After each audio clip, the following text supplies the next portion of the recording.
خلیفہ اول جانشین حضور اقدس امیر المؤمنین حضرت سیدنا صدیق اکبر رضی اللہ تعالی عنہ کا نام نامی اسم گرامی عبداللہ، کنیت ابو بکر اور صدیق عتیق آپ رضی اللہ تعالی عنہ کے القاب ہیں۔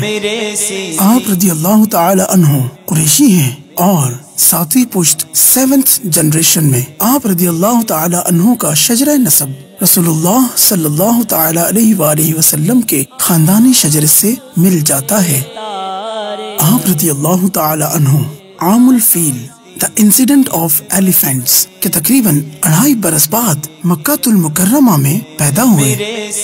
امیر المؤمنین حضرت سیدنا صدیق اکبر رضی اللہ تعالی عنہ وہ صحابی ہیں جنہوں نے سب سے پہلے تاجدار رسالت صلی اللہ تعالی علیہ وآلہ وسلم کے رسول ہونے کی تصدیق کی۔ علماء اسلام فرماتے ہیں کہ آپ رضی اللہ تعالی عنہ انبیاء کرام علیہ السلام کے بعد اگلے اور پچھلے تمام انسانوں میں سب سے افضل و اعلیٰ ہیں۔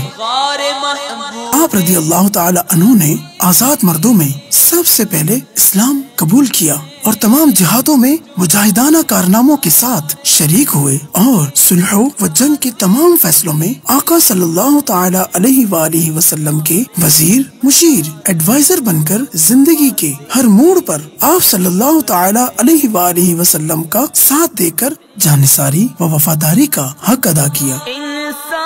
حضور اکرم صلی اللہ تعالی علیہ وآلہ وسلم کے مثالی ظاہری کے بعد مسلمانوں نے انہیں اپنا امیر مقرر کرنے پر اتفاق کیا۔ یوں یہ امیر المؤمنین خلیفہ اول بلا فصل کہلائے 2 سال 7 ماہ مسند خلافت پر رونق افروز رہ کر 22 جمادی الاخری سن 13 ہجری پیر شریف کا دن گزار کر وفات پائے۔ امیر المؤمنین حضرت سیدنا عمر رضی اللہ تعالی عنہ نے نماز جنازہ پڑھائی اور روضہ منورہ زادہ اللہ شرفوں و تعظیماً میں حضور اقدس صلی اللہ تعالی علیہ وآلہ وسلم کے پہلو مقدس میں دفن ہوئے۔